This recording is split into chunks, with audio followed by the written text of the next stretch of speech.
Hi, I'm Ray. And I'm Saren.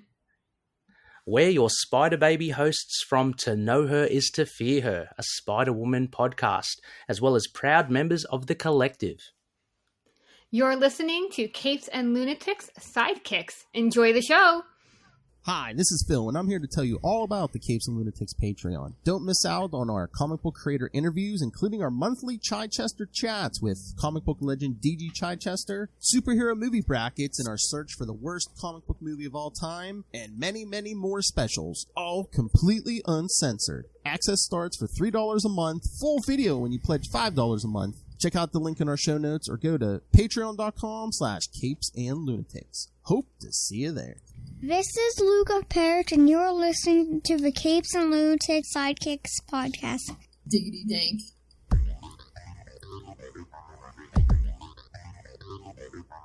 Hello and welcome back to another week of the Nightwing News, week 2 of our Multimedia Mania. I am Phil.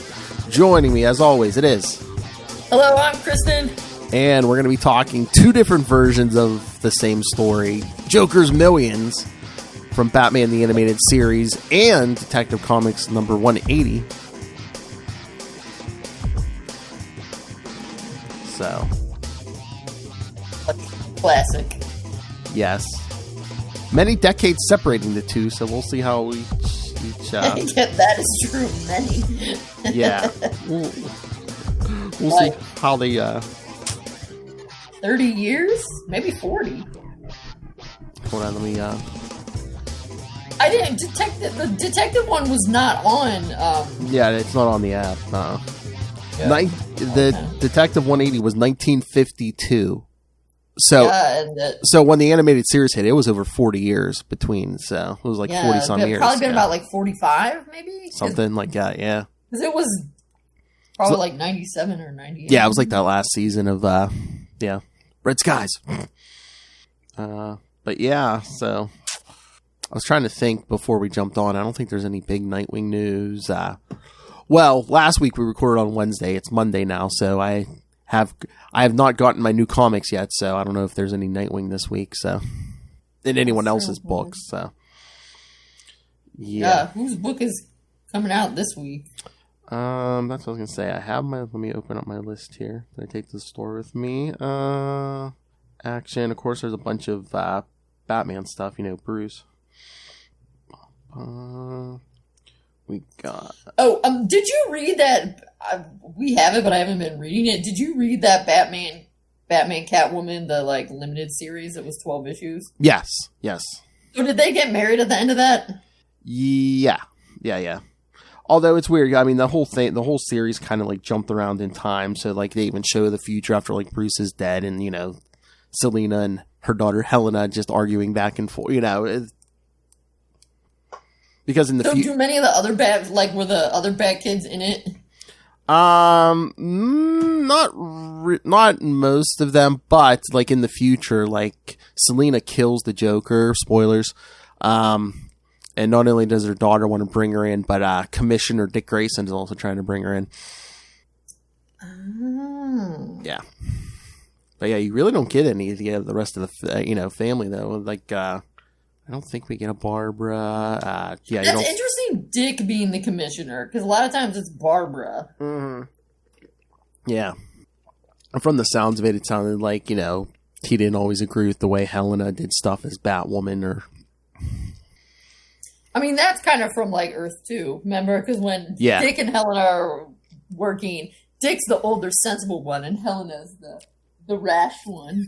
Oh, I'm reading a story right now Lilith and I are going to be covering on the Justice League podcast. America versus the Justice Society, so it is an Earth 2 story. And it's one of those older ones where, that supposedly... Batman's already dead, but like supposedly his I don't know how it ends. I haven't finished it yet, but is this the one where Dick's their lawyer? Well, supposedly Batman's diary pops up claiming, the Justice Society were like tools of Hitler the whole time. Secret agents for Hitler the whole time. So yeah, I read this read this one. I think I was telling you about it one time. Yeah, Dick's on the like the prosecutor for the government. Yeah, and Helena's defending the Justice Society. Yeah, because he's like, Bruce would never lie, and Dick's the one that proves that the diaries are fake. Spoilers, I'm not done yet. Sorry. That's okay. Well, I told you about it before. I know, but no, it's interesting because it's like, Dick's like, oh, you're dragging your father's good name through the mud, and Helena's like, it can't be true, and look, it's going to take down the whole Justice Society, pretty much. Yeah. But yeah, Earth 2 Batman. So, it's funny because like Superman's checking, he's like, yeah, it looks like his handwriting. I guess Earth 2 Batman disguised his handwriting so people wouldn't link him to Bruce Wayne. So as Batman, he would write left-handed. He thinks of everything. I know. As Batman, he writes left-handed. Of course he does. Of course he does. Yeah, no, that's a pretty good one. Mm-hmm. Yeah, they're all. It's like 4. Because Dick's obviously wrong because they can't, but. Yeah. It actually comes off pretty well. Like, if you want a crash course in the history of the Justice Society, read that. It's 4 oversized issues, and they really go into the history of the Justice Society. Because the committee's just like, well, what happened in 1945? Oh, what happened in 1946? I remember when I read it, I skipped through a lot of the stuff because I was mostly reading it for Dick reasons. Yeah, very wordy. Yes, yeah. Even I'm like, that's a lot of info. So yeah. All right. So. All right. You know what I could do?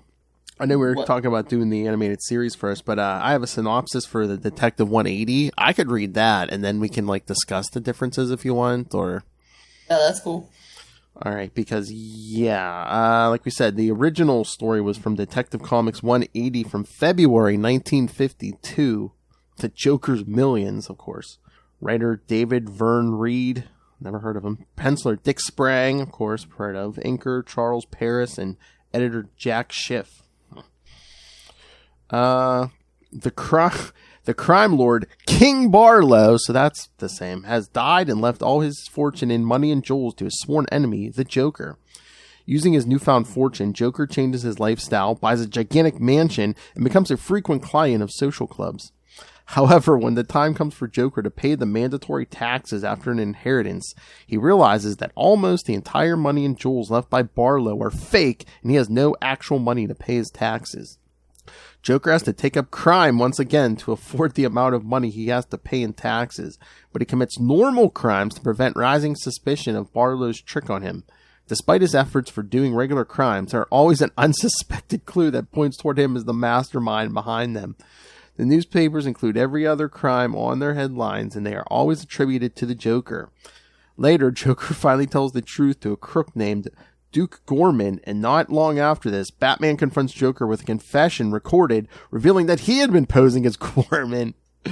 Joker tries to escape using one of the jewels before realizing that it was one of the fake ones. Joker is finally captured, and his millionaire charade comes to an end. Yeah, there's a lot more twists and turns in this than the animated series episode. Right. Well, I have to say, first, whoever got this idea, I think it is a really great idea. Mm-hmm. The idea that a criminal who hated another criminal would will him all of his wealth, then it turns out to be fake, is genius. Tries to destroy him with taxes. They're like, that's all they got, Capone. It's genius. Yes, it's so genius. I know, for 1952. Joker's also like, I don't want to be the laughing stock of the criminal underworld. I mean, that's his conundrum in both stories, because it's like, well, I gotta either come up with the money, but if I admit that that most of the money was fake, then everyone's gonna know I was taking, the joke was on me. I know, King Barlow, he has the Joker's number. He knows he doesn't want to. His pride will get in the way. But yeah, I mean, Ken, there's a lot of differences between, in, 40 some years. Again, there was no Harley in the original, the comic book story. Dick was Nightwing in the animated series. He was Robin here. They also had to vastly increase the amount of money. Well, yeah, I mean, the difference between 1952 and 1990, 96, 97, yeah. Yeah. Because in the animated series, I remember the amount, King Barlow was like, oh, only 10 million of it was real. But yeah, and then we actually got some Barbara in the animated series too. Yes, and I think that was the thing that was weirdest. I mean, I didn't really watch that version so much because it came out a few years later. But going back, that is one of the things that's weirdest to me about that version is how close they make how much Barbara Batgirl works with Batman, which is really not what happened in the comic. Yeah. Like, she's always been much more independent in the comics than she was in the animated series. I think they just did that because it made it easier on them, so they didn't have to do like 2 stories every time. Oh, here's Batman coming from this direction. Here's Batgirl coming from this direction. Right, and I assume it was to like appeal more to kids, to like, have more girls watch it because there's a girl in it. Not that girls will only watch girls, boys will only watch boys, but although I mean, I guess they had a lot. Boys, I assume. Yeah, Also. I guess they had a lot going on and a lot of characters, but I was like, "Where's Tim in this episode?" Well, you know what I've noticed is a lot of times I mean, don't quote me on this because it's been a while since I've seen all these episodes, but a lot of the time they don't use all 4 of them. Oh yeah, no. Yeah, Dick's many of the episodes don't include all 4. Yeah, Dick's only in a handful of those episodes. Yeah, right. And usually, if Dick's in it, Tim's not. Or there's one episode where they go to the circus, and I think Barbara's not in that episode. Mm-hmm. Oh my god, we're gonna have to cover that one where they show like what how Dick and Bruce like split up. Old Wounds. Yes, that's one of my favorites. Yeah. Okay, yeah. Joker's Millions first aired February 21st, 1998. So 46 years afterwards. Yep. So they had to up it by 200 and some million to make it realistic in the 90s. Written by Paul Dini himself, so yeah. Yeah. So let's see. Things that I thought it was pretty hilarious in the comic how they have the reading of the will. It sounds like all these crooks are there. And oh my god! But no, just he's like, I leave Batman 1 penny, and of course Batman's not there to claim it. I know. Oh my god! But the animated series was funny with Joker and Harley and that robbery in the beginning. What was it, like a Tekken? And Harley and Joker's like, I wouldn't even do this if we had cash, and then they like run out of gas. Yeah. Well, and just also watching now at the tech, like, wow, it's just a reminder of how fast that kind of technology has changed. I know. But I love that they ran out of gas for the car, but he had enough fuel for that ejector seat. Priorities. Uh-huh. Priorities. Oh my god, then the end of the episode, I'm like, okay, I get it, it's the Joker, but I'm like, oh, happy ending, I guess, a mental patient gets beaten in police custody, okay. Yeah, that's actually kind of a little dark for yeah. kids show. But it's again, it's the Joker. How much torment is he put Harley through? They change it up, but you do kind of still have the nightclub aspect of it, because Joker went to the Penguins Club, Iceberg Lounge, yeah, the Iceberg Lounge. But here, Dick and Bruce see the Joker at their clubs. Because, back in the 40s and 50s, they didn't care that it didn't make sense. I mean, who knows? Maybe it didn't matter in the 40s and 50s. Maybe you could totally take your youthful ward with you to the gentleman's club. I mean, it didn't almost seem like either like a men's club or even like a country club. And again, I'm sure, Bruce is paying enough money. They're going to let him, Right, yeah, it's just funny. But I mean, it made more sense in the animated series because, yeah, it was Penguin's Iceberg Lounge. So, of course, there's going to be a bunch of criminals there. So it made more sense. But I love Barbara, you know, they're about to get turned away. She's like, oh, I can't believe he turned away the commissioner's daughter. He's like, Gordon's brat. That was definitely one of the funniest parts of the episode, too, was they knew that they needed to go undercover to the Iceberg Lounge. And she's like, so do you want to go? And Bruce is like, and she's like, I'll call Dick. I know. It's even like, she's like, oh, maybe now that he's rich, he'll give up crime. And Batman's just like, grr. She's like, I'll call Dick. Yeah, that was a pretty funny one. The only sad thing was, in that episode, you could not tell that Dick had the ponytail. I was like, if you already knew it was there, you'd be like, I think he has it, but not knowing. It really wasn't obvious. But, then Dick and Barbara saved Joker from getting killed by, Yes, and he tips him, he gives him money, and they both wad it up and throw it. I know, and he just starts laughing. Yeah. Yeah, he tips him, they toss it. Oh, that would have been funny if he would have, like, without even realizing it, if he had tipped them with the fake money and they had, like, taken it back to Bruce to analyze it, and they're just like, hey, wait a minute, this isn't real money. Yeah. But no, Batman's just watching the whole episode. He's, like, waiting because he knows the Joker's going to eventually go back to, you know. He's just waiting. Okay, I mean, they kind of did it in the comic, too, but in the animated series, like, Joker's, like, living in, like, an apartment. And I'm like, since when does he live in an apartment? Doesn't he usually, like, hole up in, like, abandoned warehouses or, like, you know, some kind of amusement park or, you know, something with a clown face or a toy motif, you know, something. Yeah, maybe it was an abandoned apartment. I don't know. No, because when he walks in, the woman's like, oh, you're 2 weeks late on your rent. Yeah, that's right. You owe me money. Yeah. That's what I'm saying. Even an abandoned one. Maybe he's in between hideouts, Phil. I guess. I'm like, did he get released or something? I was like, wait a minute. So he's not a wanted criminal at the moment? I'm like, okay.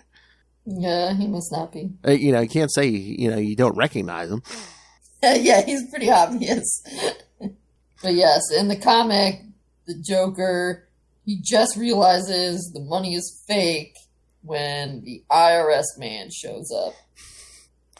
Well, he realizes it too when in the animated series when the guy shows up, because then he's like loading up the money. He's like, wait a minute, and then, you know, all his gang's like, wait a minute, this is fake. I think it might be reversed in the show. The tax guy comes and then he realizes the money's fake. And here he's like realizes the money's fake almost at the exact moment the tax guy. Yeah, because he's like, I can't tell him. Yeah, it is reversed. Yeah, because he's like, I can't tell him. But oh my god! But that's funny too. The animated series when one of his henchmen's like, boss. He's like, you're not gonna pay to spring Harley. He's like, no, it'd be cheaper to hire a new one. Right. Well, and his excellent quote where he's like, I take on Batman, but I can't take on the IRS. Mm-hmm. Like, that's right. Oh my god! But those crimes he tries to pull off in the comic, you know, just he's like, I'll do a hold up at a ticket booth at the movies. He's like, no one would think the great Joker would do such a petty little crime. Well, the first one, I love it when he tunnels into the bank, and they show this like tunnel he's going through. Like, how long would it take him to dig a tunnel like that? So long. But yeah, that's the accident. The Joker doesn't know, but that joke, bank night, come and get your share, falls down, and everyone's like, oh, the Joker did it on purpose. Yeah, because in the animated series, he only gets attempt to pull one job. Yeah, those ripping off those armored cars. The comic is much longer. Yeah. You would say, than the animated series. Well, I think they spent more time on the setup in the animated series. Plus, like, they were adding more humor. Again, you had the addition of Harley and stuff, and right. Well, and they showed the how they had that episode or the stuff at the beginning to show that Joker didn't have a lot of money, exactly. Yeah, how the hyenas were hungry, and stuff. Whereas in this one, they just jump straight in, like, yeah, Joker got this money. I love in the comic, you know, he's like buying a big, you know, now that he has money, he's trying to buy a big mansion, and he's like, that's not big enough, and the guy's like, yeah, that has like 78 rooms. Yeah, I know. But then you don't see which one he buys, so who knows how big it is. And then and I think in the animated series, Batman and crew don't seem to figure out that the money is fake, dude. I don't know if they ever. I don't think they ever come out and say whether Batman figured it out or not that the money was fake. I think he just keeps watching Joker, knowing he's going to slip, but he's eventually going to pull another crime. Right, because in the in the comic, they know that it's fake because Joker is carrying his wad of money that his dick says is big enough to choke a horse. And then when Bruce tries to pick it up to give it to him, he's like, ah. Oh, I opened up the page for the animated series, but there's some notes here. Yeah, Joker's poverty, a result of Batman's success in shutting down his operations, was first referenced in Superman the Animated Series, World's Finest, when he comes to Metropolis and offers to kill Superman for Lex Luthor in exchange for $1 billion. But yeah, thanks in large part to Batman's interference, Joker didn't get the job done. But yeah, he still has money problems, and they never explain how he survived the Lex Wing explosion. They never do. Oh yeah, and I love how the henchmen, because they couldn't do this in the comics, it hadn't happened yet, but in the animated series, yeah, the guy's like, "Why don't you pull one of your one of your wacky, like the laughing fish thing?" And he's like, "You idiot! They're gonna, yeah. Let me just, they don't know it's me." Yeah. So yeah, after seeing them at the Joker at the club, Batman and Robin realize, because Batman touched the bill quickly and some of the ink is like, oh, it's phony. The Joker's not really rich. But yeah, Batman isn't convinced Joker will give up a life of crime even with all the money he has now. He had a similar concern with the Riddler in the Batman the Animated Series episode Riddler's Reform. Batman's not very trusting. Oh yeah, and then when Joker had that fake Joker in the animated series, Bruce was like testing him. Bruce tests the fake Joker by referring to when he pushed him off a building a month ago. This event also occurred in part 2 of World's Finest, when Joker kidnapped Lois Lane and had Bruce tossed over the edge for laughs. Wait, so is this a show or is this a companion comic book? No, this was like, I guess it was I thought it was a movie, but I guess it was like the two-parter in Superman the Animated Series. Oh, okay. Yeah. All right. Oh, Joker's lawyer reappears in Over the Edge. That's another good episode. Yeah, wait, Joker's what? Lawyer. Oh, his lawyer. Oh. Remember the one, I guess he was supposed to be like Johnny Cochran or something? Yeah. Yeah. So, yeah, then the Joker, in this one, he steals money from the opera. And so then Batman, knowing it's the Joker, takes the tickets for I Pagliacci, which is the opera with the clown. So everyone's like, oh, the Joker did it. And he's like, how do people know? I also like when the Joker says, at least this fake money is of some use. This mansion I bought is cold as an igloo, and I can't spend any genuine money. So he's heating his house with the fake bills. Oh, here we go. There are also, these notes say that, yeah, it's based on the Detective Comics 180, but there are also some similarities with the 1985 film Brewster's Millions, including the mocking videotape message delivered to the main character, Richard Pryor, who we talked about last month, by his elderly benefactor, Hume Crone. Brewster's Millions was first published as a novel in 1902 and later adapted to film in 1914 and 1921, though the 1985 version remains the most well-known. It thus may have partially inspired the original comics. Oh, so the original film version in 1914 and 1921 may have inspired the comic, which then inspired the animated series. Although 1914 and 1921 is like a long time away from 1950. Yeah. But again, if you have some old men working on Detective Comics in 1952. Yeah, or if somebody had read the novel. Yeah, or, Yeah. So then Batman reveals to Robin that that's why he took those tickets, so that people know it's the Joker, and so hopefully the Joker can confess. Oh, yeah.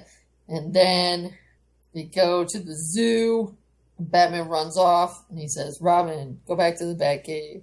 And then we see what happened. Batman locked himself into a cage with a monkey dressed like the Joker. Oh, yeah, the scene where Joker uses lawyers to buy his freedom is a satire of the O.J. Simpson murder case. One of the Joker's lawyers resembles Johnny Cochran, one of Simpson's defense attorneys. The lawyer's statement, "If a man's filled with glee, that man must go free," is a clear parody of Cochran's now famous catchphrase regarding a glove: "If it does not fit, you must acquit." So obviously that has to be different. They couldn't have done that in the 50s. Oh, no. Yeah. And yes, of course, I mean, we knew this before, but yes, the only thing saving Joker from the electric chair is insanity, So then, after Batman gets out of the zoo cage, who comes up but Duke Gorman saying, "Aha, that was a great stunt, Joker." Joker's like, "It wasn't me." And then he's like, "Wow, but who could it be?" And he's like, "Okay, I did it." Oh, you got me. It was me. Yeah. Well, because his thought is like, I lost the loot. Might as well get something out of that. Oh, my. So then he confesses it, and he reveals, "I took this random giraffe from the desk of the director," and he gets busted. Batman and the cops show up. And he's like, "You can't prove it." He's like, "Haha, yes I can. I recorded you." He's like, "Ah." And Joker gets busted by all of King Barlow's fake jewels. It's like, "I'll cut my way out with this glass." Nah, it's fake. Bummer, Joker. But yeah, I mean, there were a lot of similarities. I think, the only reason, again, just, the era, and you had more characters like Harley in the animated series. Dick was Nightwing now. Yeah, they simplified the number of crimes that he was pulling, but then, added in more topical stuff. Because, there wouldn't really have been any, funny lawyer things back in the 50s, because that wasn't so much. They did more humor in the animated series, The Joker pulled another boner. Remember that episode, kids? They didn't do that show for... Yeah, not the... I'm sure, they're not going to do that in the show, especially in the 90s. Oh, that would have been hilarious. Hilarious. But, I mean, it was cool that they adapted it so that it had Nightwing in it, and he could kind of... Because that really did kind of reduce Batman's role, since he was too mad. I know. Joker was pulling a fast one. Couldn't concentrate.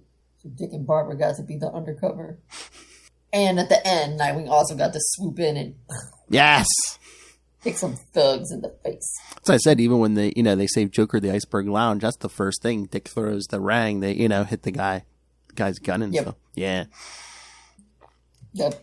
Of course, then Bruce goes back later and talks with him, and then almost immediately becomes Batman. It's like, why? It seems suspect. Apparently, everyone in Gotham is oblivious. Yeah, I mean, again, I think they played the animated series more for the humor and stuff, and the comics of that era, it's always, hey, the lesson was always, hey, crime doesn't pay. It didn't, but it is good that they adapted this one because it is pretty funny, and it is honestly a genius way to get back at someone. Yeah, they had adapted a few. I mean, especially Joker ones. It's like, they did the Laughing Fish one. Heck, they did the werewolf one. Well, a lot of, that's kind of why I picked this one, though, is because a lot of, the various Robin's Reckoning are adapted from the different stories. But this one was an early one, because a lot of the Batman animated series ones that they adapted were from the 70s. Yeah. And they don't have anybody but Batman in them. But they also, that animated series added stuff to the comics too, like Harley, Harley never showed up before the animated series. And they were going to get, from what I hear, they were going to get rid of Mr. Freeze until that first Mr. Freeze episode, where they Paul Dini sets up the origin with the wife and everything. And that people like that. Mm-hmm. So, because before that, I think he was just, he was a guy who froze himself. Then he had to wear that suit and stuff. There are some hints of Mr. Freeze being a little bit deeper in one of the 1966 episodes. Like, they don't necessarily give him the whole backstory with his wife, but he does talk about, like, oh, it's kind of sad to, never be able to feel the sun and that kind of stuff. Yeah. Because like, I think Denny even ordered them, like, they kind of, the Joker kind of attacks Mr. Freeze in the Robin 2 miniseries, and they like he tells his guys to toss him in the river. I guess that was supposed to be the end of Mr. Freeze, but yeah, after the animated series episode made him so popular, they brought him back during Nightfall. Cause he like wakes up in a morgue because he was frozen in a block of ice in the river, and it's Azrael as Batman. He's like looking at this armored Batman. He's like, "What year is this? How long have I been frozen?" Meanwhile, it'd only been like a year or two. So this was a better one because some of them, and I'm not sure, but I think, some of them are. Some of the Riddler ones in particular, I think, are really excellent in the animated series. But I'm not sure if there's not like a specific comic I can necessarily pinpoint. I don't know. I'd have to work more on it. But this one, the Joker's Millions, it's very obvious because it's even called the same thing. Yeah. They tried in the more modern comics, they've tried to reinvent the Riddler. At one point he figured out who Batman was, but of course we gave him amnesia eventually. He was working as like a private detective for a while and stuff. So, they tried all kinds of stuff with the Riddler. I think that actually the Riddler he's a little like more laughy in the 66 series, but I think actually the Riddler in the 66 series and particularly in the animated series is really excellent. Well, yeah, because I think that's when the Joker works. Like when they like in the animated series, when you have to give him a brain, he can't be like a moron. Yeah, he has to have some kind of high IQ, and he can't outfight Batman physically, so he has to present him a challenge mentally, or it doesn't work. Oh, that's one of the. Do you prefer the comic or the animated version, Phil? I probably like the animated version a little more. They're both good, but I probably prefer the animated. What did you prefer? They both had Dick Grayson, so it's hard. See, I would say that I kind of preferred the written one, the comic, because it had like some more twists and turns. But there are some really excellent quotes in the animated one, such as Joker saying, "I'm not a fool enough to take on the IRS," and that's really spot on. And Dick got a little more to do in the animated series. In the comic, again, he's a kid, but it's just like, oh, what's the Joker up to, Batman? Well, he does also realize something's up with the money. I know. But yes. All right. So, anything else? But yeah, I guess I just liked how it was kind of like longer. Like it took them longer to trap the Joker. Because it was kind of like Batman suspected, the Joker's going to do something, and then they busted him. Whereas that one, they kind of whereas in the comic, they kind of messed with the Joker, and I thought that was cool. Let Joker take himself down in the animated series. I love how Batman lets him get his hand on the money, and then the black plane just like blows the money. He's like, no. Yeah. Although that's like also kind of a problem because that really was money, and now what are they gonna do? Like, oh, I'm sure Bruce Wayne replaced that money. I'm sure. I guess. Or it was Bruce Wayne's money. Who knows? I was waiting for Joker to open that armored car and pick up that money, and instead of King Barlow, like it was like Batman on the bills or something. And he was like, "No, not again." Yeah, that would have been hilarious. Oh my god, but fake Harley. Show him Mr. G. Hey, yeah, she was pretty funny. All right, that's all I got. All right, so yes, I thought it was a good week. Next week, yes, we're going to be doing more multimedia because next week. For the comics, we'll be covering two comics, Detective Comics 140 and Batman 171, and the Batman 66 episode, Hi Diddle Riddle. Kristen is stoked. Wait, are we covering both of them, or is that the next week? Because isn't it like Hi Diddle Riddle and something, there's like a two... I don't We know. probably need to watch both of them. I don't know, unless that's is that a season 3 one? Because sometimes didn't they have like one-offs in season 3 maybe?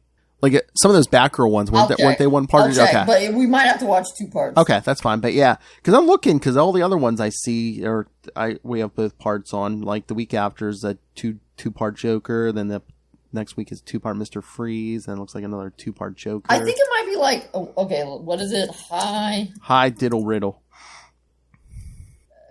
Yeah, I'm thinking it might be and that's what. Yes, it's the first part. Hi Diddle Riddle. Oh, the next one is Smack in the Middle. Okay, yeah, I want to watch both of them. All right, I'll put that down. Smack. This is actually the pilot episode. Oh, that one. Yeah. Okay. This is the first one. Batman can't drive because he has accidentally consumed alcohol. Yes. I believe this is also the one where we see the teenage girls that are like, Robin, ah! So it's going to have something for everyone. And Riddler tries to steal the Batmobile. Okay. Yep. So yes, watch both Hi Diddle Riddle and Smack in the Middle, because we can't leave you hanging. Oh yeah. We can't watch it and end on the cliffhanger. I don't know how I missed that, but yes, I put it down. So both episodes. So yes, Hi Diddle Riddle and Smack in the Middle, plus Detective Comics 140 and Batman 171. Heck yeah. All right, kids. So yes, send us your thoughts, or if you see Dick in any new DC Comics this week, I'll be getting my comics in 2 days. So yeah, send your thoughts.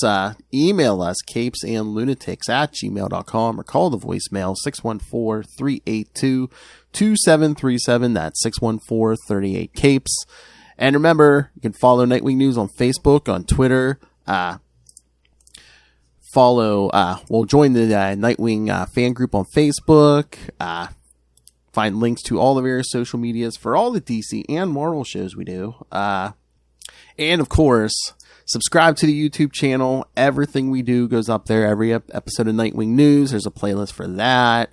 Every episode we do interviews. We just talked on Friday. Me, Lilith, and Charlie just talked to Jackson Lansing and Colin Kelly live from Comic-Con. Yes, the writers of the current Captain America Sentinel of Liberty series and the current Batman Beyond Neo Year series. So yeah, they got a lot, and they have more stuff coming. So yes, talented guys. So yes, smash the subscribe button on the YouTube so you don't miss any of that stuff. Smash it. And of course, the Patreon again. No dead gangsters are leaving us any money.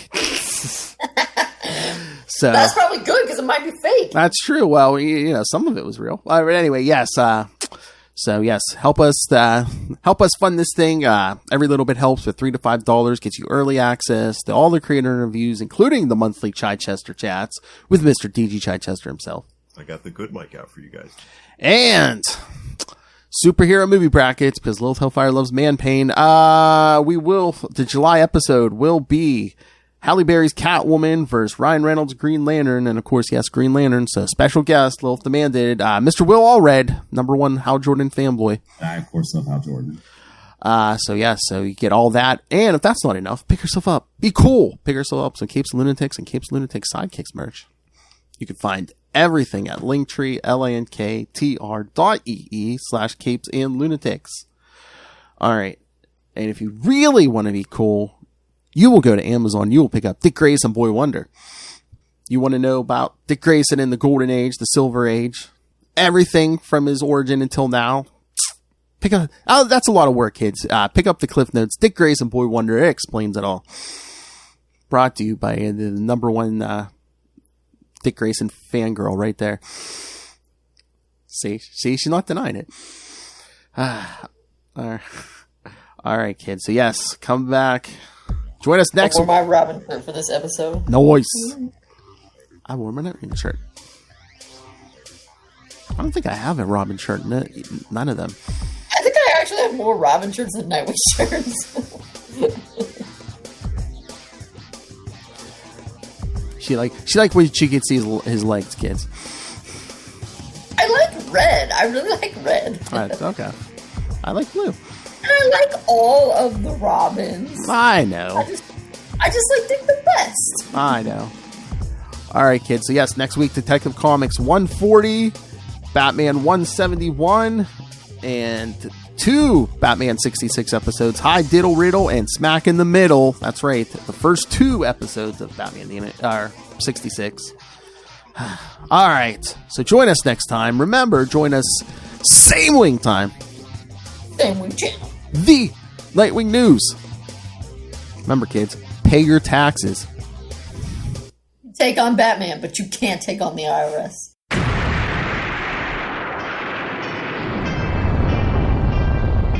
I am Connor from the House of L.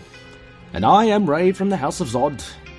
We are 2 of the many survivors of Krypton's destruction, and we have made our home in Australia, and dare I say, have become Australians, for better or worse. But we have also decided to read Superman comics, read Superman books, watch Superman shows, cartoons, movies, basically everything Superman, and from an Australian perspective as well.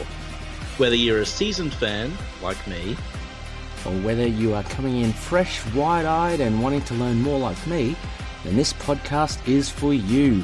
Join us for our bi-weekly adventures available on all good podcast catchers.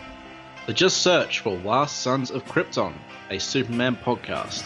We'll be coming to you from Australia or some cosmic dimension, wherever we are that week. Up, Up, up, and away.